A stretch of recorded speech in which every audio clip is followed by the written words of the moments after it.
My next guest is a product management veteran with over a decade of experience turning ambiguity into clarity. He has deep experience working at companies like Autodesk, AWS, and he loves sharing his expertise with the next generation of product managers. Please join me in welcoming Siddharth Ilangovan to the Samelogic podcast. Sid, welcome to the Samelogic podcast. Thank you, Dwayne. Happy to be here. Perfect. So Sid, tell me how you got started in this entire industry. What was like your first job out of college, and like how was the entire experience getting into the industry? Yeah, sure. So this was almost like more than a decade back. I graduated out of my undergrad in 2010, and I think the first time I started my career in the tech industry was just right in 2011, I guess. I think I started my career as a business analyst. I mean, you have this services industry that is pretty common in India, where we work with the clients, where they give us the requirements of what the products should have, and then we go build it technically. So I started my tech career as a business analyst, analyzing requirements from the clients. And these personas of these clients were typically product managers. So they would tell us what to build. And as a person sitting before the engineering team, I write product specifications and design user experiences and write the product specs so that the engineers can build what I write in the PRDs, what is now called as PRDs. So at that time, I didn't know that this is what product management would eventually become, and I didn't know that I can eventually grow to become a product manager. But I just loved what I was doing, because personally I have a high sense of empathy, and I really like to put myself in anyone's shoes, like who I'm talking to when they're explaining a problem or they're explaining a situation. I think that kind of a personal trait helped me really love the job that I was doing at that time.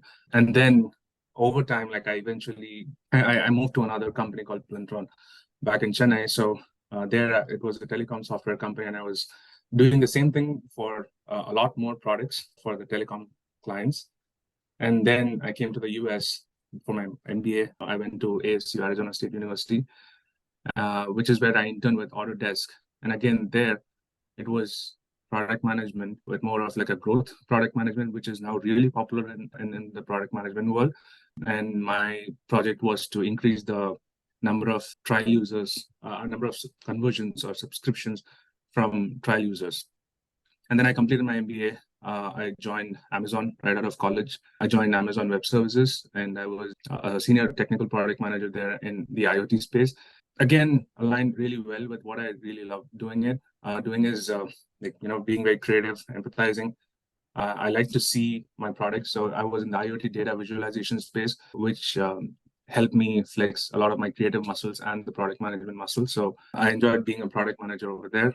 If you see my entire product career, I just started as a business analyst, grew to be a product person, owning a single product, and then owning multiple products, and then moving from an executioner to a more strategic focused role, which is why, like you put it the right way, I just love thriving in ambiguity and providing clarity to my team members. What's the most rewarding aspect of being a product manager for you? And also we could contrast that with the most challenging aspects of being a PM.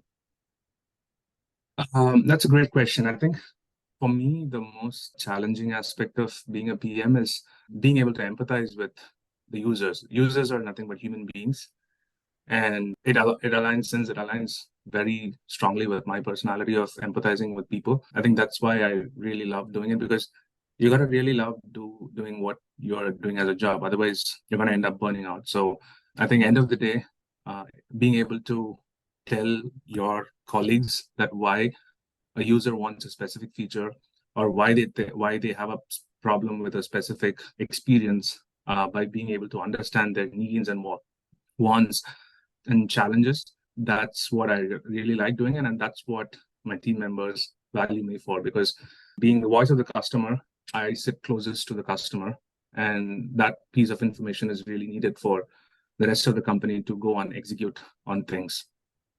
And to the next part of your question, like what's the most challenging thing? It's managing the stakeholder experiences, where you have multiple people within the company and outside of the companies tell what we need to build as part of the product. And as a product manager, it's really my job to prioritize what's the most important thing for the customer, what's the most viable for the business, and also what's important for us in a more strategic point of interest. Because a lot of it's not always that whatever the customer asks me, I will go and build it. I also need to vet that based on the strategic priorities of our company, the feasibility, and the other priorities in my roadmap. So, and a lot of times even customers don't know what they really need. They state something as they want, but then they end up needing something else.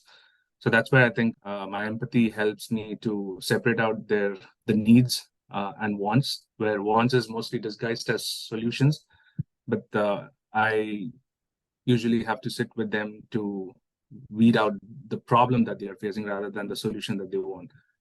So yeah, that's kind of a challenging part. But again, once you align the stakeholders' expectations of what the solution is going to look like, that's a huge win.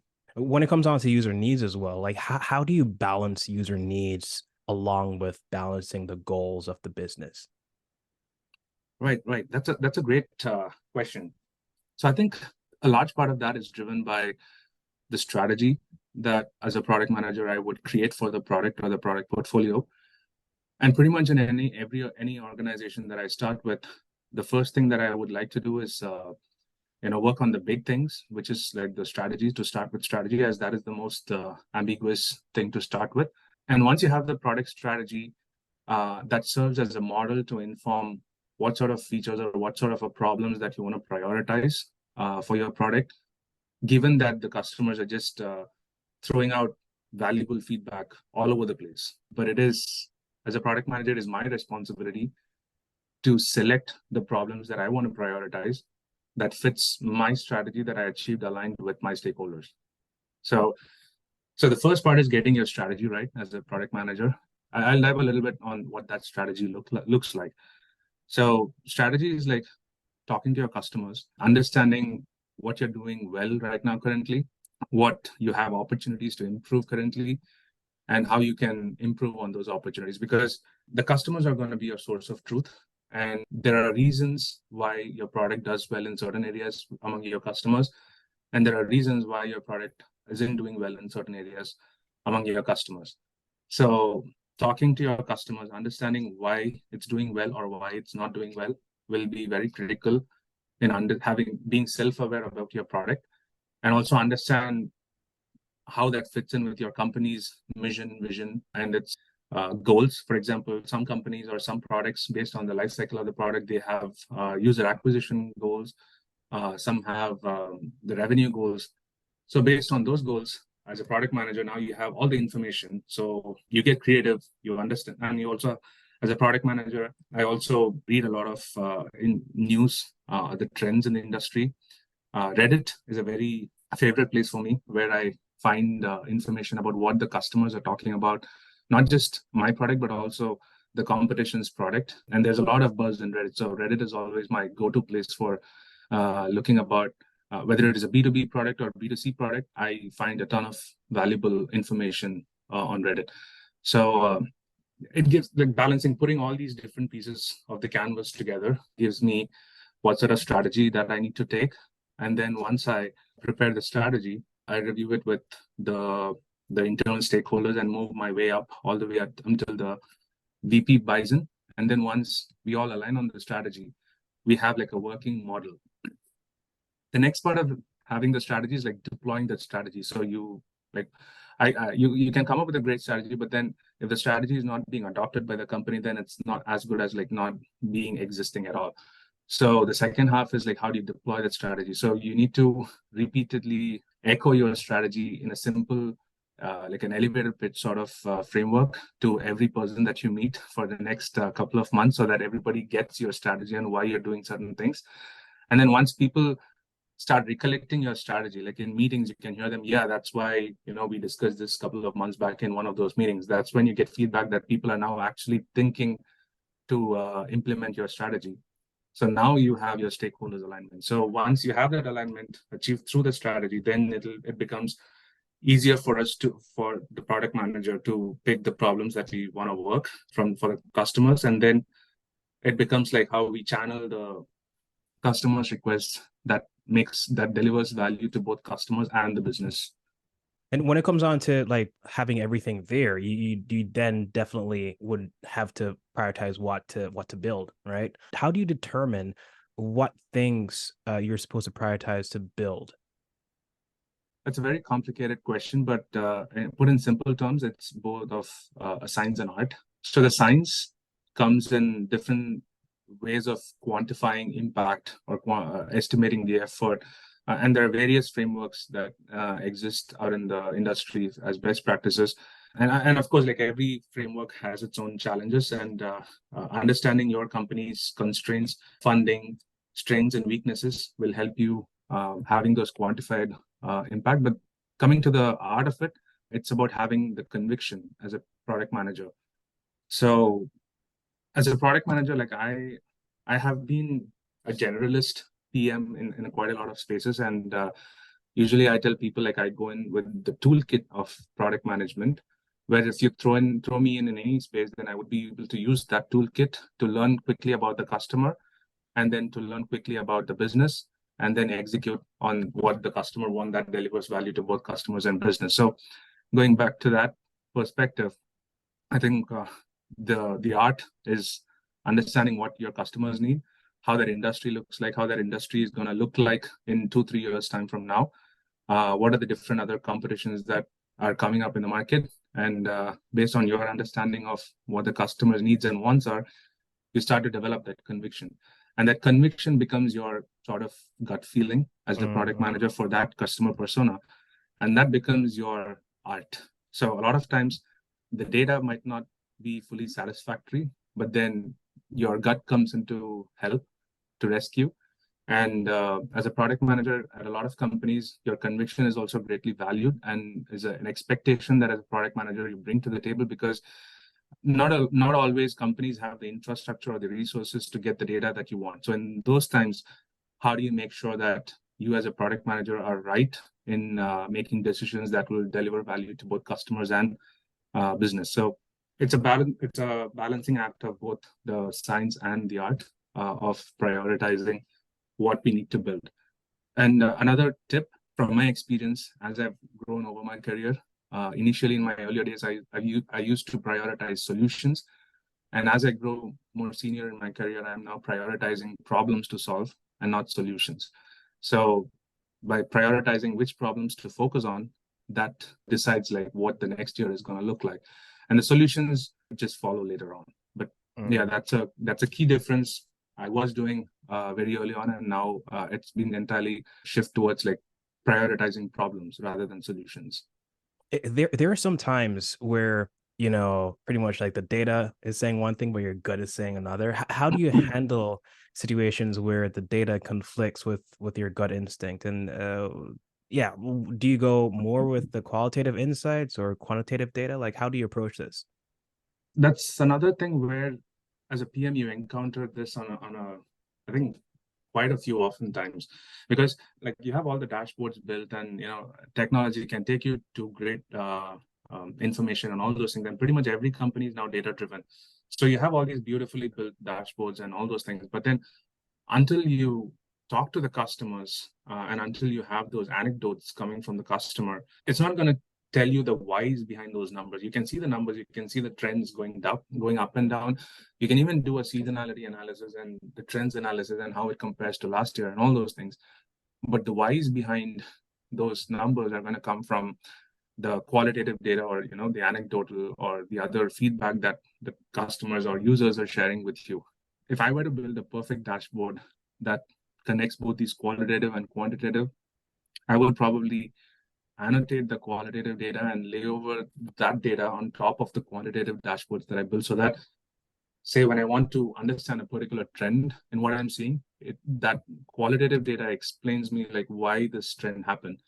So, like for example, if a metric is declining right after the holidays, then or during the holidays, it means that just looking at the data just means that the usage is down. But understanding the context of it, okay, that there was a public holiday or there was like a week-long shutdown in that industry, or it's a holiday season, that will give you insights. Okay, this is more of, yeah, we are expected to get them back, or those kind of different things.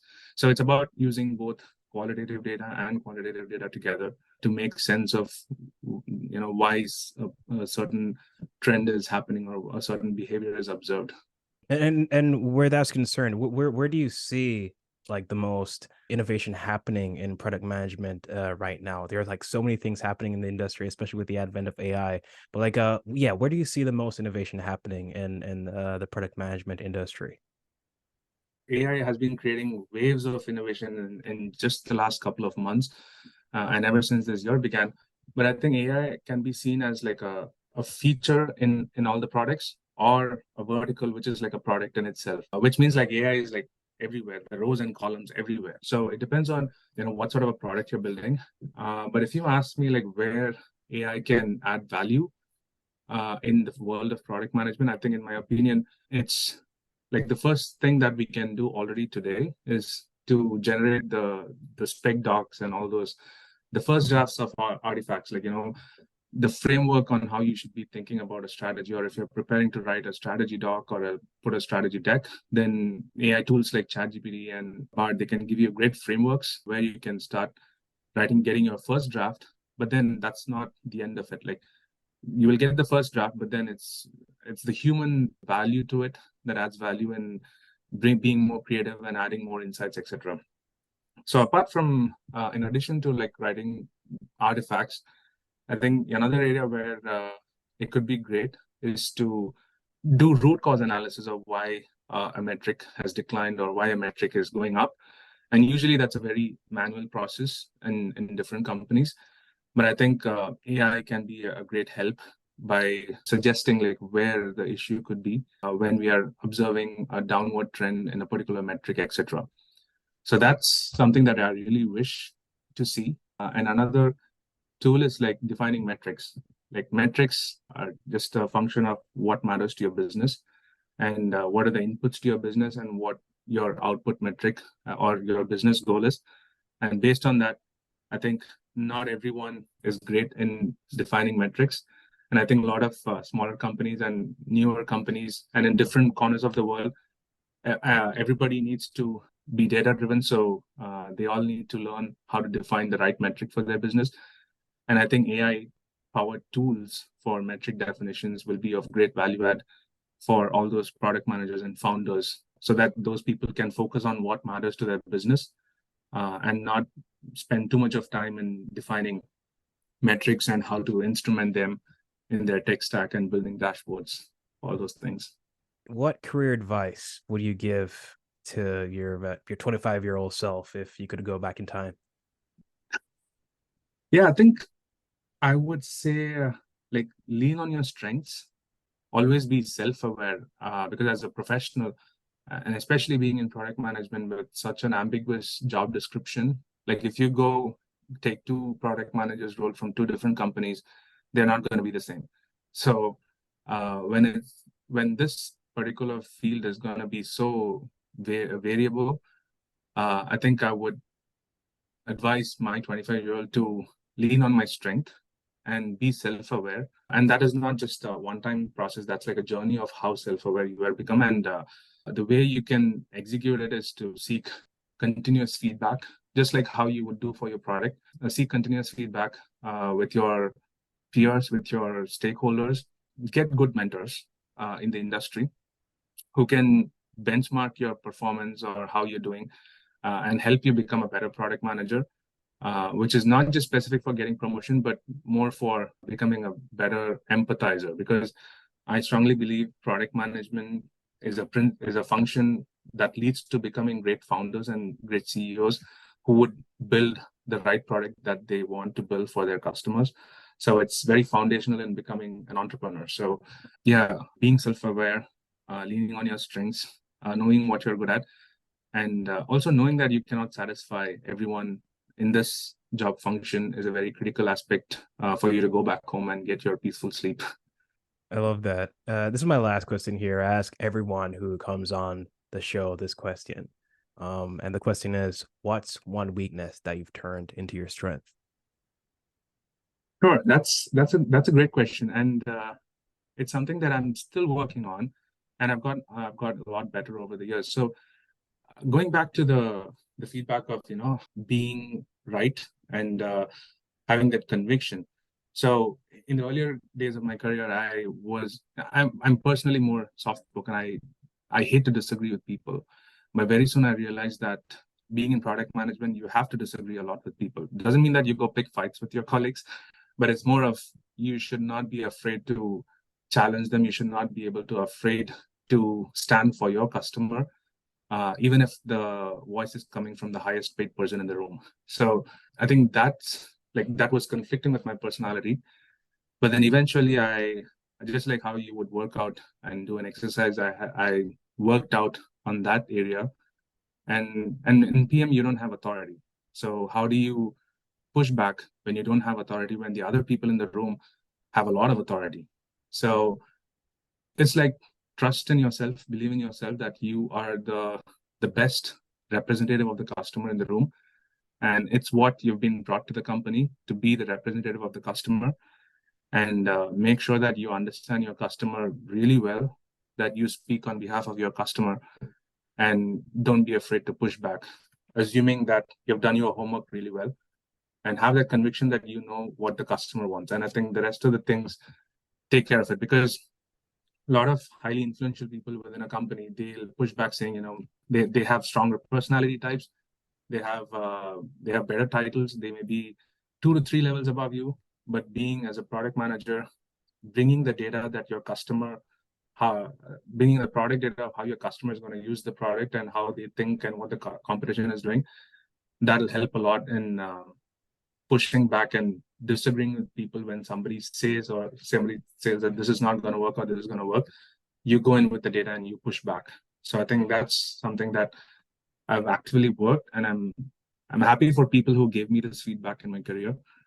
So this is one weakness that I've got really better at. All right, I love that. Sid, it was great having you on the Samelogic podcast today. Where can our listeners find you if they'd love to connect? Thank you so much for taking the time to hear my stories. It was great sharing with you. For people who want to connect, I'm available on LinkedIn. Yeah, and they can just shoot me a note and talk about whatever they're interested in talking about. I'm happy to share.